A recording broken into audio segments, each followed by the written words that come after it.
Hello everyone, এই প্রথমবার blog video বানাতে চলেছি। তো জানি না কতটা ভালো হবে কতটা খারাপ হবে, তবু একটু চেষ্টা করছি। তো আজ চললাম 48তম আন্তর্জাতিক কলকাতা বইমেলা দেখতে। তো বিধাননগর থেকে আমার বাইকে করে গন্তব্যস্থলের দিকে যাচ্ছি এখন। এবারের বইমেলাটা কোথায় হচ্ছে? বইমেলা এবার হচ্ছে সল্টলেক করুণাময়ী সেন্ট্রাল পার্ক মেলা প্রাঙ্গণে, যার নতুন নাম হচ্ছে বইমেলা প্রাঙ্গণ। এই বইমেলা যাওয়ার জন্য সবথেকে সহজ রুট হচ্ছে বিধাননগর স্টেশনে নামুন, আর ওখান থেকে অটো বা বাস ধরে আপনারা সোজাসুজি করুণাময়ীতে নেমে যাবেন। আর যদি শিয়ালদা থেকে আসেন তাহলে শিয়ালদা থেকে মেট্রো ধরে সেন্ট্রাল পার্ক অথবা করুণাময়ী মেট্রো স্টেশনে নামলেই আপনারা সামনেই বইমেলা পেয়ে যাবেন। এবার এই বইমেলায় থাকছে 1057টা স্টল। এবার এই বইমেলাতে বাংলাদেশের কোনো স্টল নেই। এই মেলায় থাকছে মোট 9টা গেট। আর এবছর যে বইমেলার মেন থিম হচ্ছে দেশ জার্মানি। তো জার্মানি ছাড়াও এবারের বইমেলাতে আরও অসংখ্য দেশ আছে, যেমন রাশিয়া, স্পেন, পেরু, ইউএসএ।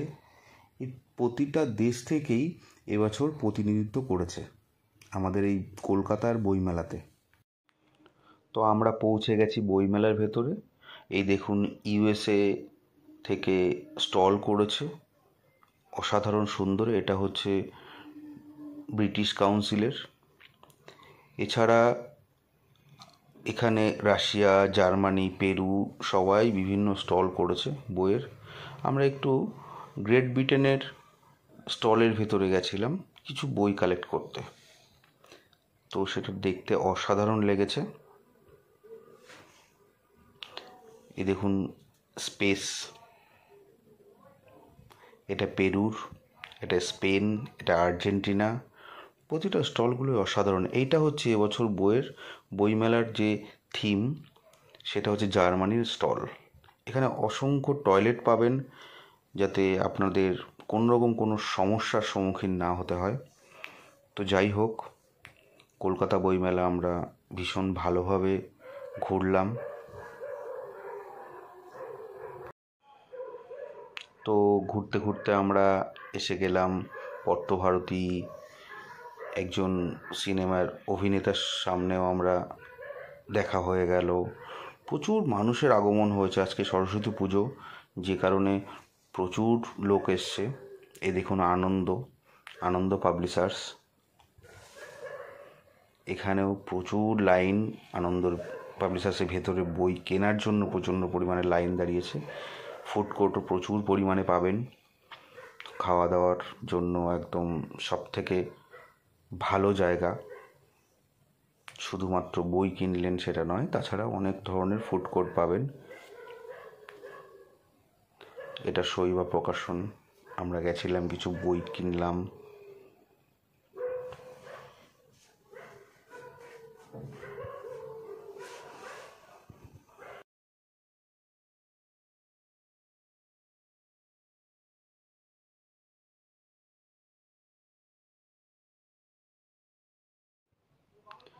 এটা হচ্ছে publishers and book sellers association guild.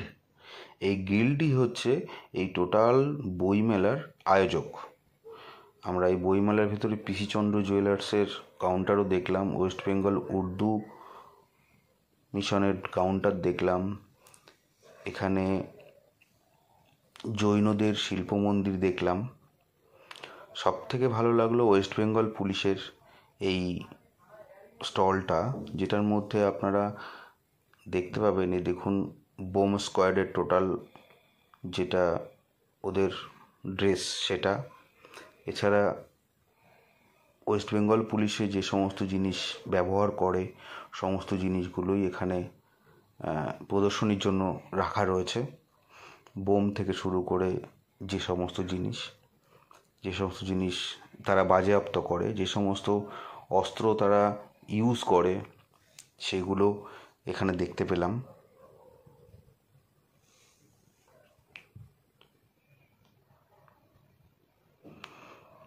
দেখুন, বোম স্কোয়াডের যে রোবট দিয়ে বোম ডিসপোজাল করা হয়, সেই রোবটটাও এখানে প্রদর্শনীতে রয়েছে। অত্যাধুনিক সব অস্ত্রগুলো ব্যবহার করে আমাদেরকে রক্ষা করে। দেখুন, ড্রোনও আছে এখানে। এগুলো সব ওয়েস্ট বেঙ্গল পুলিশের। এবার আমরা যাচ্ছি কলকাতা পুলিশের যে স্টলটা আছে সেটার ভেতরে। কলকাতা পুলিশের স্টলের ভিতরে ট্রাফিক সিগন্যালিংয়ে যে সমস্ত ব্যাপারগুলো সেগুলো আছে। অসাধারণভাবে সবাইকে ধৈর্যের সঙ্গে দেখাচ্ছে। এবার আমরা জাগো বাংলা মা মাটি মানুষের স্টলের দিকে গেলাম। অসাধারণ গ্রাম্য পরিবেশ এখানে তৈরি করেছে আমাদের মাননীয় মুখ্যমন্ত্রী মমতা ব্যানার্জির সমস্ত লেখনী এখানে বিক্রি হয়, প্রদর্শিত হচ্ছে। এবং সবথেকে ভালো লেগেছে যে এখানে লাইভ অনুষ্ঠান হচ্ছিল, বাংলার মাটির গান। অসাধারণ লেগেছে। টোটাল পুরো বইমেলাতে এই জায়গাটাকে এত ভালো লেগেছে যে এখানে কোনো খারাপ কিছু আমি দেখতে পাইনি। অসাধারণ লেগেছে। তা সত্ত্বেও একটা জিনিস ভালো লেগেছে যে এখানে সরস্বতী পুজো হয়েছে আজকে। বইমেলার ভেতরে সরস্বতী পুজো হয়েছে এবং সেটা খুব সুন্দরভাবে সাজিয়ে, অরিজিনালি পুজোটা হয়েছে। কিছু রিপোর্টাররা আছে, তারা সাহিত্যিকদের ইন্টারভিউ নিচ্ছেন, সেগুলোও আমরা দেখতে পেলাম। তারপরে আপনাদেরকে সাহায্য করার জন্য বললাম কোথায় কোথায় টয়লেট আছে। এবার আমরা এইগুলো ক্রস করে এসে গেলাম ফুড কোর্টে।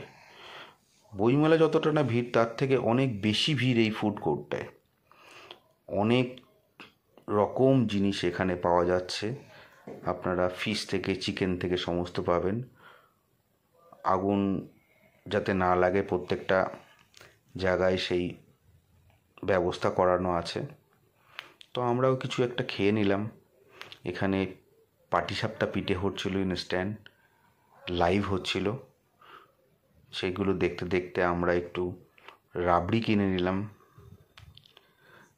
রাবড়ি আর নলেন গুড়ের সন্দেশ, এগুলো খেয়ে আস্তে আস্তে করে আমরা বাড়ির পথে আসতে লাগলাম।